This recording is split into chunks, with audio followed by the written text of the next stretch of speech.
শিলচর সংবাদের পর্দায় এই মুহূর্তের গুরুত্বপূর্ণ সংবাদ। হাড্ডাহাড্ডি লড়াইয়ে জয়ী কর্কট এফসি মাতৃভূমির দ্বিতীয় রাউন্ডে ধলাইতে বেশ জমে উঠেছে মাতৃভূমি কাপ ফুটবল 2025। মঙ্গলবার বি গ্রুপের প্রথম খেলায় জয়ী হয়েছে কর্কট এফসি। স্থানীয় বাম নিত্যানন্দ উচ্চতর মাধ্যমিক বহুমুখী বিদ্যালয়ের খেলার মাঠে এদিন প্রতিপক্ষ মাছখাল এফসি দলকে 1-0 গোলে পরাস্ত করেছে তারা। এদিন খেলার প্রথমার্ধে 1-0 গোলে এগিয়ে যায় কর্কট এফসি। খেলা 30 মিনিটের মাথায় নিজ দলের হয়ে গোল করেন গিসিম বর্মন। টান উত্তেজনাপূর্ণ দ্বিতীয়ার্ধের খেলায় কোনো দলই গোল করতে পারেনি ফলে বল দখলের লড়াইয়ে এগিয়ে থেকেও জিততে পারেনি মাছখাল এফসি। শেষ পর্যন্ত 1-0 গোলে জয়লাভ করে টুর্নামেন্টের পরবর্তী রাউন্ডে পৌঁছে যায় কর্কট এফসি।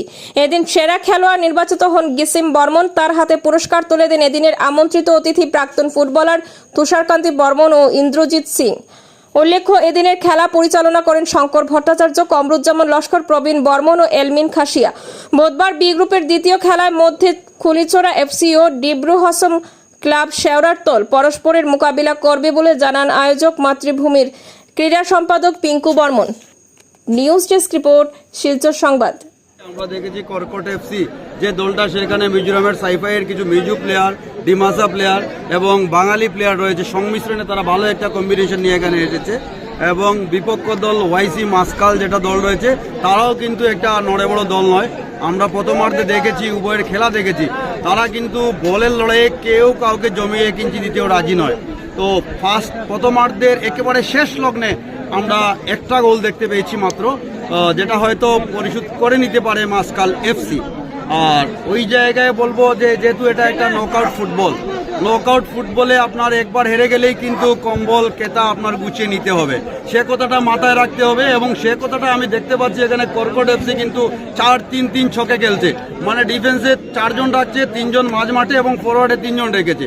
তার মানে ডিফেন্সটা যদি নড়ে বড়ে হয়ে যায়, গোল হয়ে গেলেই কিন্তু পরিশোধ করাটা মুশকিল। তো সেই কথাটা মাথায় রেখেই তারা খেলছে। এবং বাকিটা হচ্ছে প্লেয়ারদের দক্ষতার উপর। আপনি 4 জন 3 জন দাঁড় করালেন, তারা যদি দাঁড়িয়েই থাকে তাহলে তো গোল হবেই। কিন্তু যেটা আমি ছক বললাম, সেটা কিন্তু সময় এবং সিচুয়েশনের উপর নির্ভর করবে। কখন ফরওয়ার্ডে বাড়াবে, কখন ডিফেন্সে বাড়াবে কমাবে, সেটা কিন্তু সময়ের সাথে সাথে চেঞ্জ হবে। ধন্যবাদ। আমি আপনার কাছ থেকে জানতে চাই, হ্যাঁ, আজকের ম্যাচটা কিন্তু একটা জিনিস আমরা এখানে দেখেছি, কর্কটের 6 জন স্থানীয় ডিমাসা এবং বাঙালি প্লেয়ার। এবং যেহেতু কর্কটটা মিজোরামের বর্ডার বলবো, একেবারে বর্ডারে, সেখানে মিজোরাও আসে আমাদের আসামে ঢুকে, আমাদের সাথে অনেক বন্ধু বান্ধব রয়েছে। সেহেতু আমি মনে করি না যে মিজোরামের যারা প্লেয়ার তারা কিন্তু হায়ার করে নিয়ে এসেছে টাকা দিয়ে। ওদেরকে কিন্তু বললেই তারা প্রায় সময় এসে যায় এবং আমাদের প্লেয়াররাও মাঝে মধ্যে সেখানে যায়। আমরা যখন খেলতাম তো সাইফাই থেকে কিছু প্লেয়ার আসার কথা বললেই তারা এসে যেত। ঠিক আমার মনে হয় এরকমই হবে তাদের দলে, যে 4 জন মিজু প্লেয়ার রয়েছে। এবং মাঝখালেও কিন্তু এখানে, আর আমি বলতে কিন্তু ওইদিকে ম্যাচ শুরু হয়ে যাচ্ছে। আপনারা আমার দর্শকদের ম্যাচ উপভোগ করান।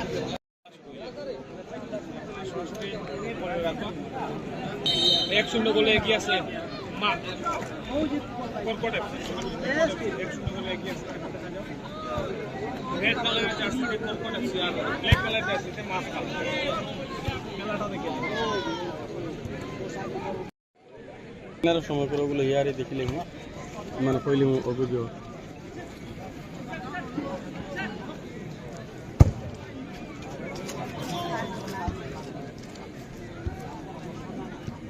জার্সি তো বড় বেচা লাগে।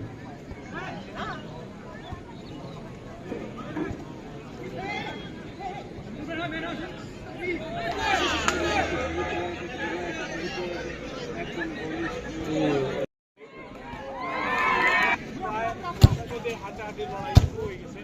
আর প্রথম পাখি দুটোটা টিম অ্যাটাকিং করবে, আমরা পুরো ডিফেন্স করে। আর এই অঞ্চল আমরা এখানে কর্কট বাদশাহকে দেখতে পাবেন।